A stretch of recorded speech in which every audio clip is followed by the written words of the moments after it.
Hello guys, welcome to my channel Chem Insider. So in today's class we are going to discuss about third chapter of class 11, that is periodic properties of elements and classification of elements. So what is this classification of elements has to do? In the previous classes we have discussed about the structure of atom and arrangement of electrons with electronic configuration, and we have discussed about certain models of atoms proposed by different scientists. While that was carried out on one side, there were several other scientists who were planning to arrange those elements which are discovered at that period of time in with respect to certain characteristics or properties. So what they had to do was, if you have to understand certain number of elements, you have to group them in order to combine, in order to know their property in a bulk. Like for example, at the particular period of time now, we have 118 elements which have been discovered, and some of them are being man-made. Okay. In the previous period of the initial statement of periodic properties, what it was found that there were just 31 elements in the year 1863, and later it come to across 65 elements, and then 114 elements, and now it is about 118 elements. So for this initial period of time, which were just some few elements which were discovered at that point of time, scientists, in order to know the properties or know the chemical composition or the elements present, electrons, how they are present, and how they are reacting with one another, all those studies had to be done, and they can't spend more amount of time by studying just one at a time. So therefore what they had to do is they had to group all those knowledge of each and every element, compare with one another, and those which have similar kind of properties are to be arranged in a one classified group. So therefore the point of classification came into tie over there. So what does this classification mean, and why is that necessary? Let us say if I have around 112 elements now, if I say we have 118 elements, right? So if we take the 118 elements and you are supposed to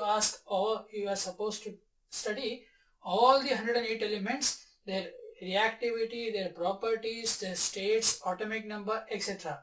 So what happens is it will take a whole number of time, right?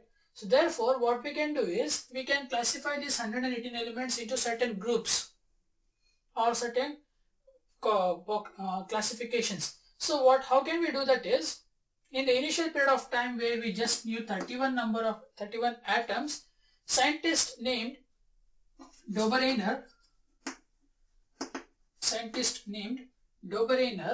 observed that certain elements, when he studied the properties of each and other elements, he found a particular similarity between three elements of atomic weights in a relation with their atomic weights. That is, if you consider any three elements, like for example lithium, sodium and potassium. If you consider lithium, sodium and potassium, he observed that when we consider the atomic masses of these three elements, the one element which is at the center of between those two will be having atomic mass, which is nothing but the average of the other two. The atomic mass of the element present at the center will be equal to the average of atomic masses of the other two.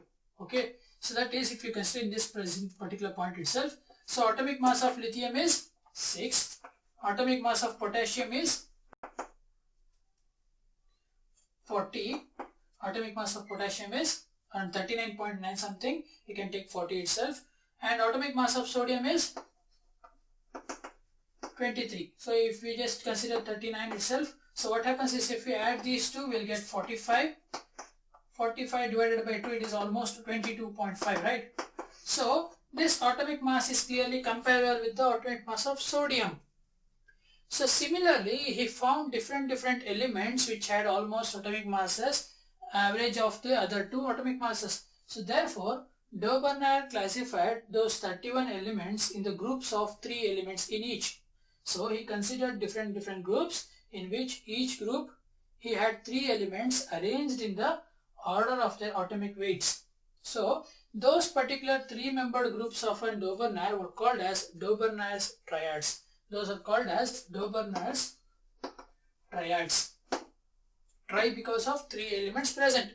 So This Dauberniers triads were only possible for certain number of elements but not for all elements. Okay, so therefore it was later ruled out.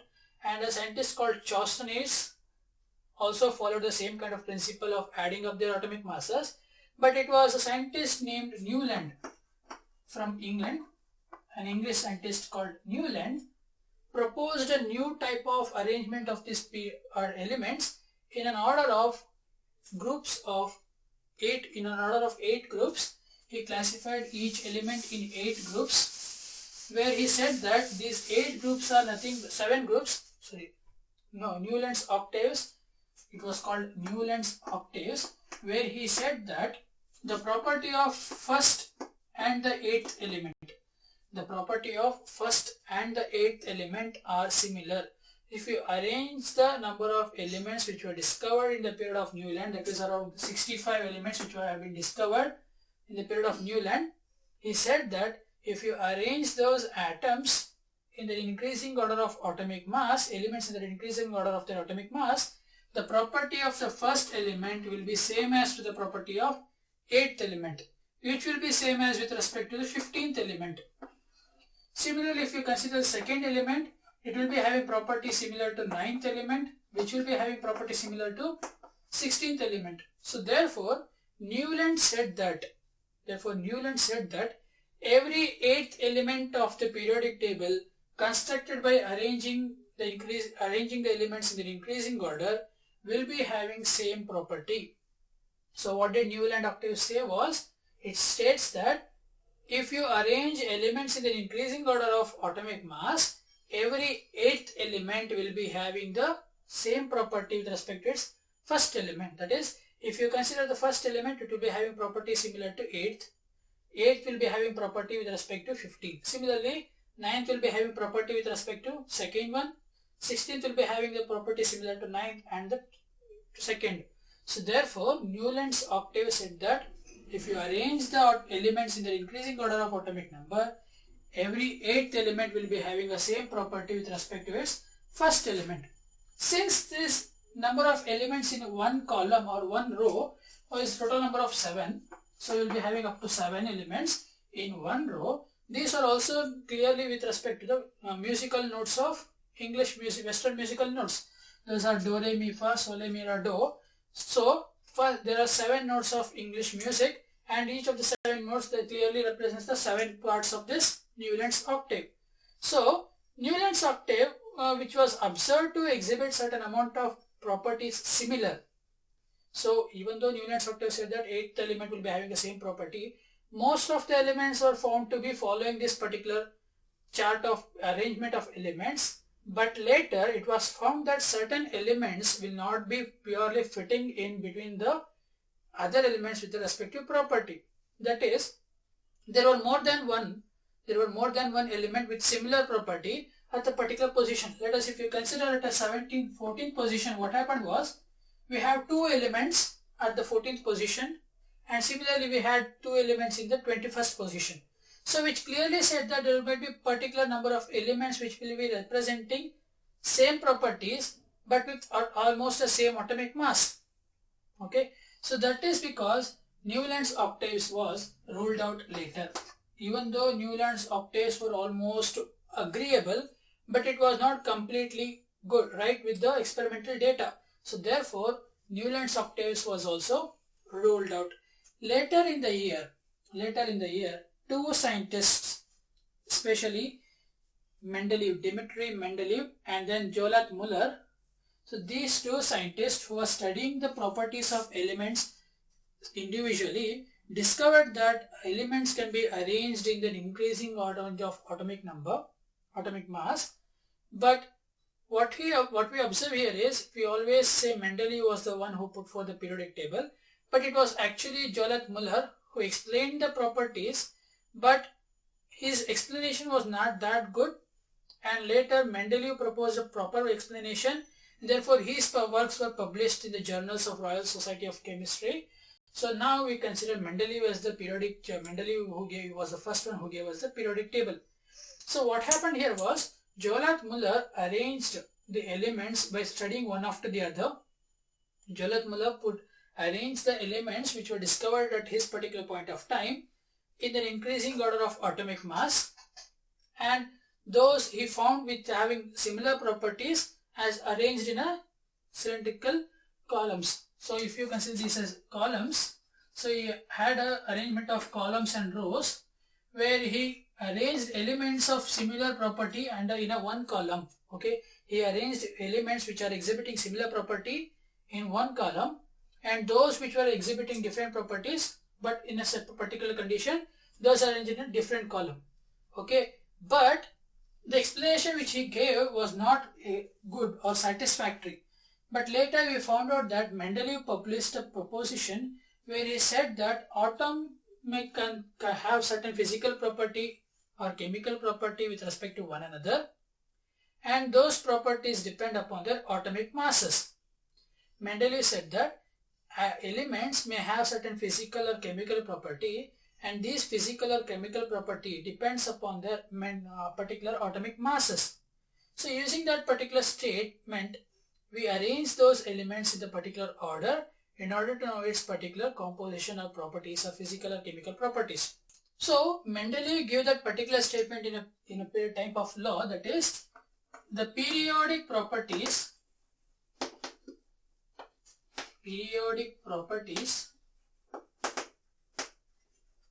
of elements, the periodic properties of elements depends upon their atomic masses, depends upon their atomic weights. So this was what Mendeleev proposed in order to arrange the elements in a given classified order. So he said that periodic property of an element is completely depending upon its atomic weight. Okay, so using that particular atomic weight, he arranged elements which has certain periodic properties in it, like physical or chemical property. And one thing he did was, he completely conditionally observed on one condition and ignored all other. Mendeleev especially continued to observe for only one condition, that is about their similarity in property, but not on increasing order of mass or increasing order of anything. He observed those elements with respect to their properties and arranged those elements in a group which has similar type of properties with itself. For example, even though iodine has a lesser mass when compared to its pre-atom, that is tellurium, even though iodine has a lesser mass when compared to tellurium, which is a pre-met element before iodine, he placed iodine in the 7th group just because iodine had chemical properties and physical properties similar to those of fluorine, bromine and chlorine. Okay, even though iodine has a lesser mass when compared to tellurium, which is a previous atom of it, he arranged iodine in a given table where he observed the halogens present, that is the fluorine, chlorine and bromine, only because iodine was found to have exactly similar properties with respect to the other three elements. Those are fluorine, bromine and chlorine. Okay, so in case of the other scientists, what they did was they just arranged those atomic masses and said something like that atomic masses are average and different stuffs. But Mendeleev stayed in a particular cause of particular process and he maintained that particular observation. So therefore, till today we observed that Mendeleev's periodic table was most agreeable. Later, he also said that he had certain amount of elements which were not discovered at that point of time, and he also knew they exhibit certain kind of properties. That is, like for example, we had aluminium and silicon at that particular point of time, but we didn't have an element which was below aluminium and pre to silicon. So therefore what he did was, he didn't place silicon under aluminium. Just because we had found aluminium and silicon, he didn't place silicon before aluminium. What he said was, there might be a certain element present over there. There might be an element present over there which certainly provides some amount of properties. He also explained those properties which the element which was not yet discovered at that point may have. So therefore he called those elements as eka aluminium,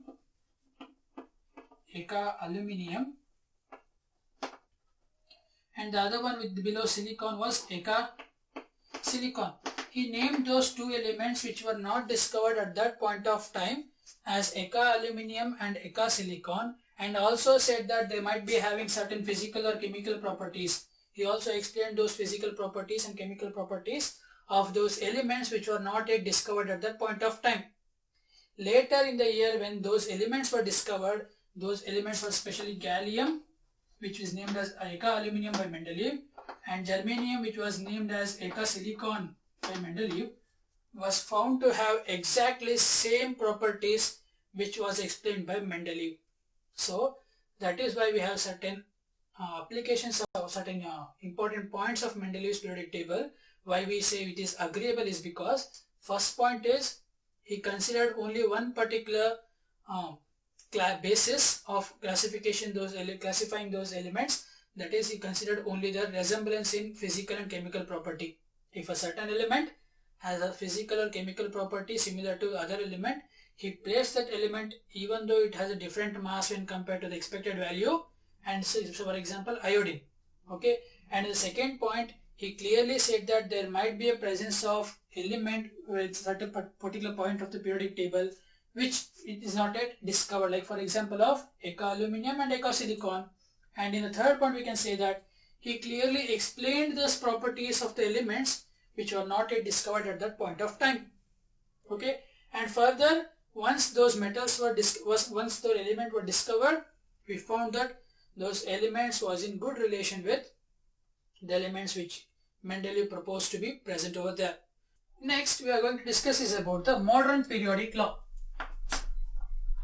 So since Mendeleev provided a certain example of periodicity of a given element, he said that periodic functions, that is the properties of an element, depends upon the periodic function of their atomic weight. Okay, so if we consider the atomic weight, what we observed was certain elements had different amount of atomic masses. So if you arrange those elements which he arranged in the order of their properties, let us say like fluorine, chlorine, bromine, etc.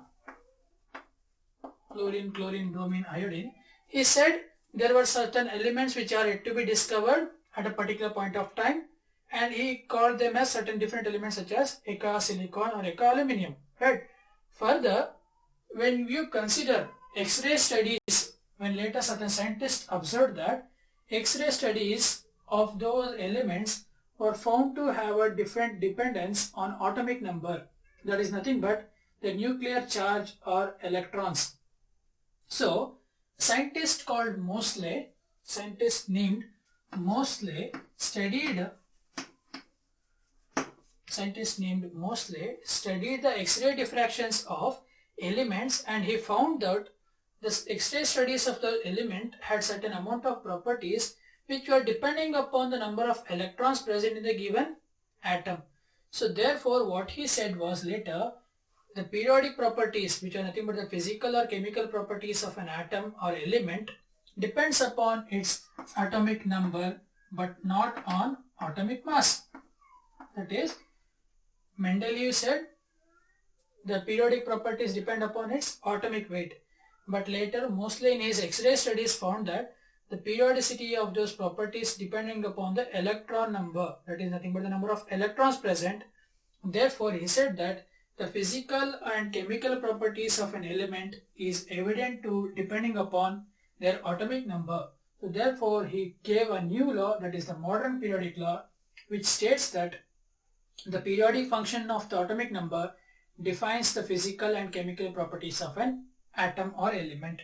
So now in the new era of IUPAC system, we observe that elements are arranged in their increasing order of atomic number, and further, which we have studied in the previous classes of structure of atom, electronic configuration comes into play in order to arrange these elements in the increasing order of atomic number and grouping them in a certain groups.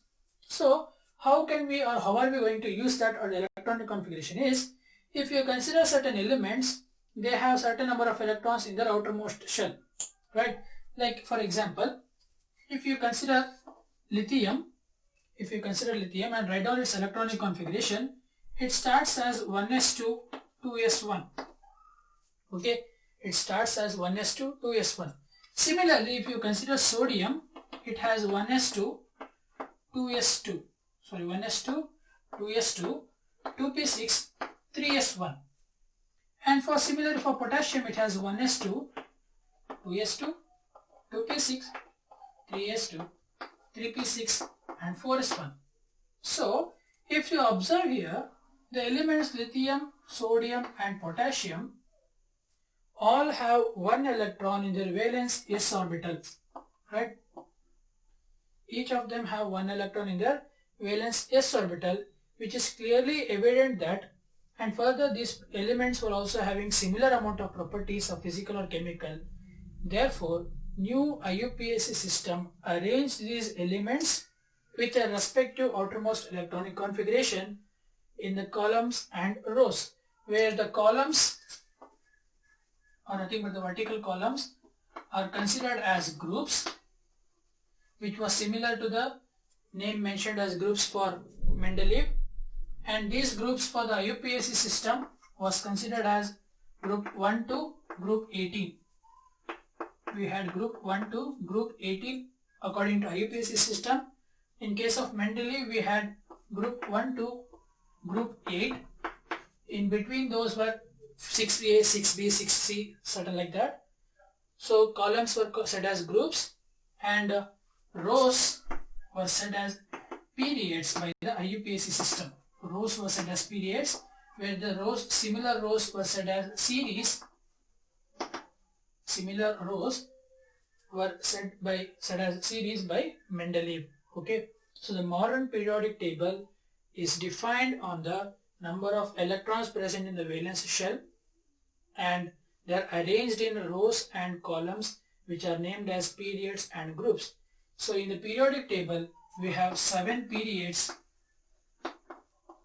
In the periodic table, we have 7 periods. Each of the periods are arranged in such a way which has a particular principal quantum number, that is from 1 to 7.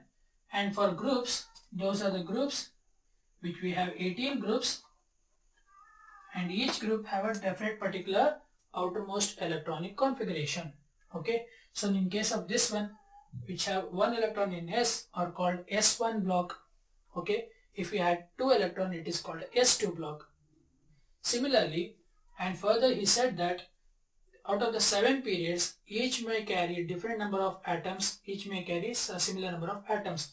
That is, the first period carries 2 atoms, 2 elements, those are hydrogen and helium. The second period carries 8 elements, third period carries 8 elements, fourth period carries 18 elements, fifth period carries 18 again, sixth carries 32, and seventh, which is yet to be completed, is expected to have 32 elements. Okay, certain elements were found to be following the Moseley rule up to atomic number of 94. That is, up to naturally occurring elements, that is a 94 is a maximum atomic number of naturally occurring elements. After that 94, what we observe is all are man-made or artificially obtained elements, where we have now at present 118 elements. Okay, so all these 118 elements are arranged in respect to their electronic configuration. Okay, so this is all about periodic properties and periodicity and classification, which we followed in Doberan, triads, Newland's octaves, and next we came across Mendeleev's periodic law, and now what we have is a modern periodic law, or which we call the modern periodicity, where we have 7 periods and 18 groups of classified elements with respect to their electronic configuration. Okay, so this is all about for today. If you have any doubts about this topic, please do comment down below and share this video among your friends. Thank you for watching.